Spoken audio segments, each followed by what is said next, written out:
अस्सलाम वालेकुम। आप देख रहे हैं ट्रांसपोर्ट न्यूज 24 और मैं हूं मोहम्मद अवैस चौधरी एडवोकेट। आज हम इस मसले को डिस्कस करेंगे जिसमें गाड़ी मालकान की गाड़ियां फैक्ट्री वाला, मिल वाला, कोई पंप वाला या कोई भी थर्ड पार्टी इस वजह से पकड़ के खड़ी कर लेती है कि उनके दरमियान कोई लेन देन का तनाज़ा होता है तो वो गाड़ी को पकड़ लेते हैं, या फैक्ट्री के अंदर गाड़ी की वजह से कोई छोटा मोटा नुकसान हो गया तो उन्होंने गाड़ी खड़ी कर ली और अब गाड़ी मालिक को कहा कि हमारा जो मुंह मांगी उन्होंने रकम बताई वो लेंगे तो आपकी गाड़ी छोड़ेंगे।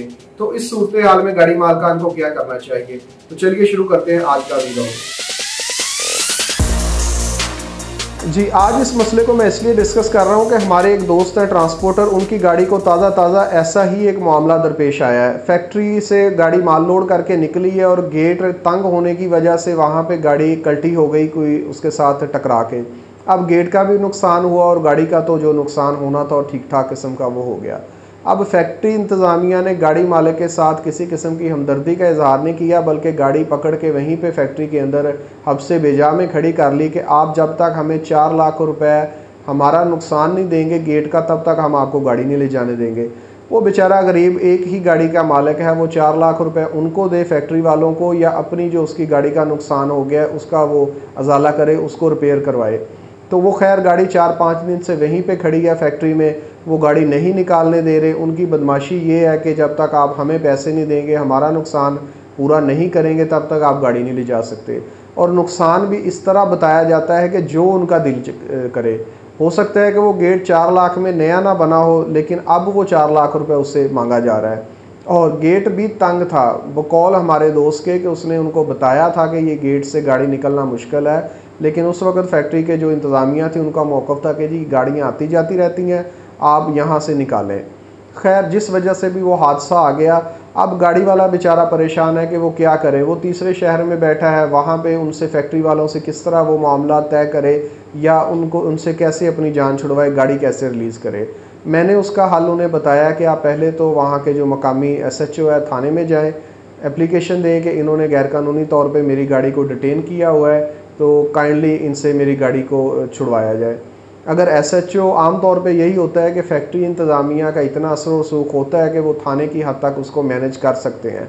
अगर वो बात नहीं सुनता SHO आपकी, तो हर ज़िले में, पंजाब में तो ख़ास तौर पे ये एक अच्छी चीज़ है, हर डिस्ट्रिक्ट में DPO साहब जो बैठे हुए हैं वो 11 बजे के बाद, कोई 11 बजे बैठता है, कोई 12 बजे, कोई 1 बजे, लेकिन इसी 1.5-2 घंटे के दौरान हर DPO खुली कचहरी का डेली टाइम रखता है। तो उसमें मैंने अपने दोस्त को कहा है कि आप वहाँ पे चले जाएं, DPO साहब से मिलें खुद जाके, बल्कि एक रिटन में एप्लीकेशन लिखें, उसमें अपना मौक़िफ़ दें कि जनाब इनका गेट तंग था, उसकी वजह से मेरी गाड़ी कल्टी हो गई है, मेरा भी अच्छा खासा नुकसान हुआ है, मैं गरीब आदमी हूँ, मैं इस तरह इनका कैसे इतना बड़ा ये मुझे क्लेम डाल रहे हैं और नाजायज़ डाल रहे हैं और ज़बरदस्ती मुझसे ये पैसे निकलवाना चाहते हैं, मुझे ब्लैकमेल कर रहे हैं और मेरी गाड़ी को गैर कानूनी तौर पर इन्होंने हिरासत में रखा हुआ है। तो खुदारा मेरी इनसे कानूनी तरीके से इनसे जान छुड़वाई जाए, आप मुझे गाड़ी मेरी रिलीज़ करवा के दें। तो मुझे उम्मीद है कि DPO साहब के पास पेश होने के बाद उनका मामला तो वहाँ की हद तक हल हो जाएगा। अगर यहाँ पे भी हल नहीं होता तो फिर हमारे पास सिविल कोर्ट का एक बड़ा अच्छा ऑप्शन होता है कि वहाँ पे हम रिट पिटीशन फ़ाइल करके डिस्ट्रिक्ट कोर्ट्स में हम गाड़ी रिलीज़ करवा सकते हैं, क्योंकि लेन देन के किसी भी मामले में कोई बंदा किसी दूसरे बंदे की गाड़ी को इस तरह नहीं रोक सकता। ये कानूनी तौर पे बिल्कुल गैर कानूनी चीज़ है। उसको कोई कानूनी इख्तियार नहीं है कि वो किसी दूसरे शख्स की गाड़ी को लेन देन के तनाज़े में रोके। तो ये 2-3 प्लेटफॉर्म्स हैं जहाँ पे जाके आप अपनी दाद रसी कर सकते हैं और आप अपना मामला हल करवा सकते हैं। इससे एक तो ये मामला है जिसमें बताया, इस नोयत के और भी मामले हुए हैं जिनमें हमने इसी तरीके को अडॉप्ट करके अपनी गाड़ियां रिलीज़ करवाई हैं। हमारे एक दोस्त की गाड़ी का मसला था, वो चावल लोड करके गई थी, जिस फैक्ट्री में पहुंची वो खाली नहीं कर रहा था, 3-4 दिन वो गाड़ी वहां पे खड़ी रही। इंतज़ामिया का जो फैक्ट्री की थी उसका मौक़िफ़ ये था कि जिस ब्रोकर ने ये माल भेजा है हमारा उसके साथ कोई लेन देन का तनाज़ा है, जब तक वो मामला क्लियर नहीं होगा तब तक हम माल खाली नहीं करेंगे। जो गाड़ी मालिक था वो बेचारा परेशान था कि इनका मामला हो सकता है आपसी 1-1.5 हफ्ते में भी तय ना हो, तो मेरा क्या कसूर है। जब उस गाड़ी मालिक ने भी मेरे साथ रब्ता किया तो मैंने उन्हें यही बताया, यही सलूशन। उसमें SHO के लेवल पे उसकी बात नहीं सुनी गई थी, लेकिन जब वो अगले दिन ड्राइवर के उसका पेश हुआ जाके साथ 1-2 बंदे और ले गए DPO के पास, तो डीपीओ साहब ने फ़ौरन अहकामात जारी किए कि उस फैक्ट्री से गाड़ी को रिलीज़ करवाया जाए, वो माल अपना उतारें, गाड़ी वाले को किराया दें और गाड़ी को फ़ौरन रिलीज़ करें, और वो मामला हल हो गया था। ये एक वाक़या नहीं है, ऐसे सैकड़ों वाक़यात हैं जिनमें अगर गाड़ी मालिकों ने स्टैंड ले लिया है, वो कानूनी चाराजोई की तरफ चला गया है, तो उसका मामला हल हो गया है। आम तौर पे हमारे ट्रांसपोर्टर्स का मसला ही ये है कि हम ज़्यादा पैसे देना या ज़्यादा नुकसान क्लेम देना बर्दाश्त कर लेते हैं, लेकिन हम कानूनी चाराजोई की तरफ नहीं जाते। हमें सबसे ज़्यादा डर तो यही होता है कि चूँकि गाड़ी दूसरे तीसरे चौथे ज़िले में या दूसरे सूबे में है, तो अगर हम थाने कचहरी की तरफ जाएंगे तो वहाँ पे हमारी हेल्प कौन करेगा, हम उन मसाइल को कैसे फेस करेंगे, और हो सकता है कि कानूनी चाराजोई में हमारा ख़र्चा ज़्यादा हो जाए। तो इन मामलात के या इस खौफ से गाड़ी मालकान ब्लैकमेल हो जाते हैं। फैक्ट्री वाले का 40,000 का नुकसान होता है, वो 4 लाख मांगता है।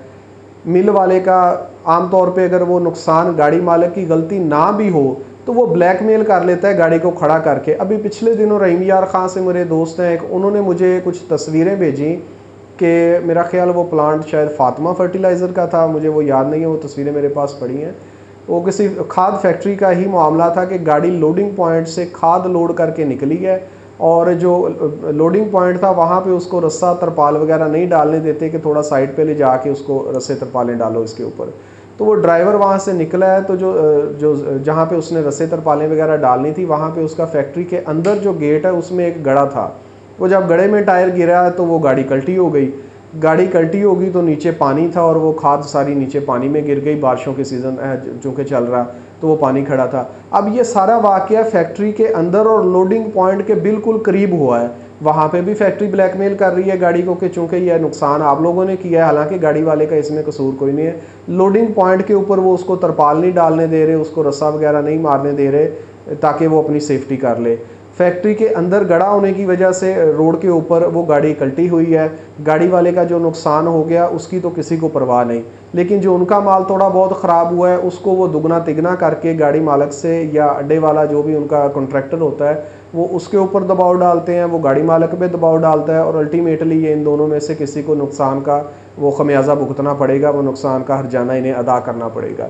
तो ये गाड़ी मालकान बेचारे ब्लैकमेल हो जाते हैं इन फैक्ट्री इन मिल वालों से। और ऐसे और भी कई मामलात हुए हैं यहाँ पे, तो ऐसे मामलात भी सुनने में आते हैं कि नाजायज़ तौर पे रास्ते में गाड़ी को रोक लिया कि आपने फ़लाँ सन में हमारे पंप की पर्ची देनी थी, हालांकि वो हो सकता है कि उस वक्त वो गाड़ी नई बनी भी ना हो जिस वक्त की वो पर्ची निकाल के बैठे होते हैं। तो लिहाजा जी हम आपकी गाड़ी को खड़ा करवा रहे हैं, जब ये पैसे देंगे तो गाड़ी जाएगी। तो इन सारे मामलात में ब्लैकमेल होने से बेहतर है कि आप कानूनी चाराजोई की तरफ जाएं, आप मकामी पुलिस को इन्वॉल्व करें। अगर SHO की हद तक वो असर और रसूख रखते हैं तो आप DPO के पास चले जाएं। DPO के पास जाने के लिए या RPO के पास जाने के लिए आपको कोई सिफारिश की ज़रूरत नहीं है, कोई लंबा चौड़ा ताल्लुक़ ढूंढने की ज़रूरत नहीं है। सिर्फ 1-2 मोअज़्ज़ज़ लोग जाएं, अपने ड्राइवर को भेज दें, साथ में उस शहर से कोई अगर ट्रांसपोर्टर दोस्त है उसको रिक्वेस्ट कर लें कि वो उसके साथ चला जाए।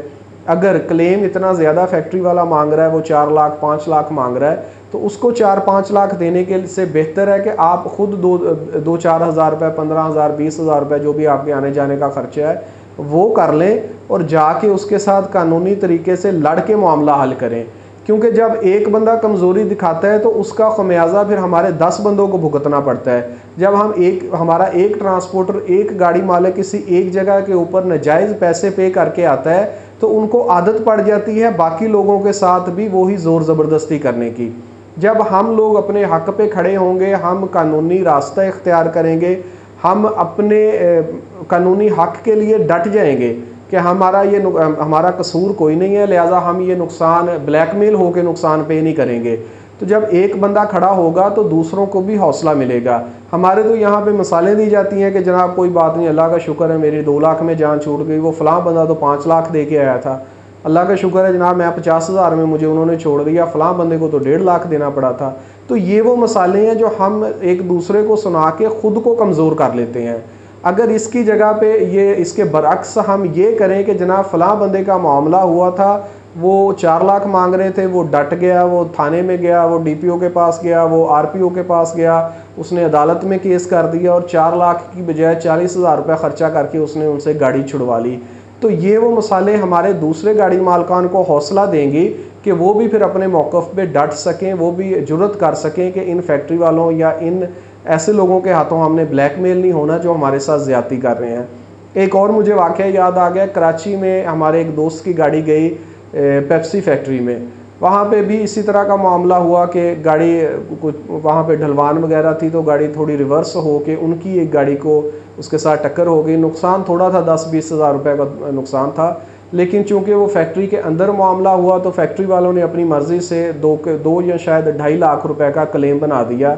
ये 2 साल पुराना वाक़या है कि इतने पैसे दोगे तो गाड़ी जाएगी, नहीं तो नहीं जाएगी। वो हमारा गाड़ी मालिक उन्हें 1.5 लाख रुपए देने पे आमादा हो गया, लेकिन वो फैक्ट्री वाले फिर ये मतलब अपनी बात पे डटे हुए थे कि इतने पैसे ही लेंगे जितने हमने आपसे मांगे हैं, 2 या 2.5 लाख, मुझे अब वो एग्जैक्ट फिगर याद नहीं, लेकिन वो इतना ही था। हमारा गाड़ी वाला 1.5 लाख रुपए बेचारा देने को उनको एग्री हो गया। मामला मुझ तक पहुंचा। मैंने सादा सा काम किया कि उस इलाके में हमारे जो ट्रांसपोर्टर भाई थे उनसे मैंने रिक्वेस्ट की कि यार आप जाएं और वहाँ पे जो थाने वाले हैं उनसे मिलें, एसएचओ से मिलें। अगर थोड़ा बहुत एसएचओ को ख़र्चा देना पड़ता है उसको दे के तो फैक्ट्री से गाड़ी निकलवाएं। अब ये चूँकि पेप्सी की फैक्ट्री थी तो ये किसी सेठ वगैरह की तो थी नहीं जो वहाँ पे ज़ाती इसको मामले को लेके जाता। तो जैसे ही वो हमारे दोस्त एसएचओ के पास गए, एसएचओ ने फैक्ट्री में कॉल की, उन्हें कहा कि जनाब आपने ये गैरकानूनी तौर पे गाड़ी को क्यों रोका हुआ है, अगर आपका कोई नुकसान हुआ है तो आप उसकी रिपोर्ट करवाने थाने आए, उसके बाद कानूनी कार्रवाई होगी।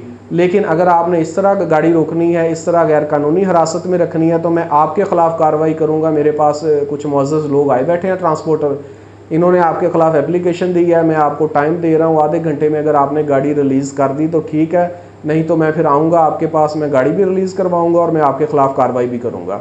एसएचओ का ये सिर्फ कॉल करनी थी फैक्ट्री की इंतज़ामिया को या जो भी रेलिवेंट बंदा था जो बार्गेनिंग कर रहा था कि 1.5 लाख नहीं लूँगा, जितने मुँह से मेरे निकल गए हैं पैसे उतना ही क्लेम लूँगा। उसी बंदे ने आधे घंटे से पहले बगैर 1 रुपया लिए वो गाड़ी वहाँ से रिलीज़ कर दी, क्योंकि वो खुद मुलाजम था, बदमाशी कर रहा था, हो सकता है कि वो पैसे भी उसने अपनी ज़ाती जेब में डालने हों।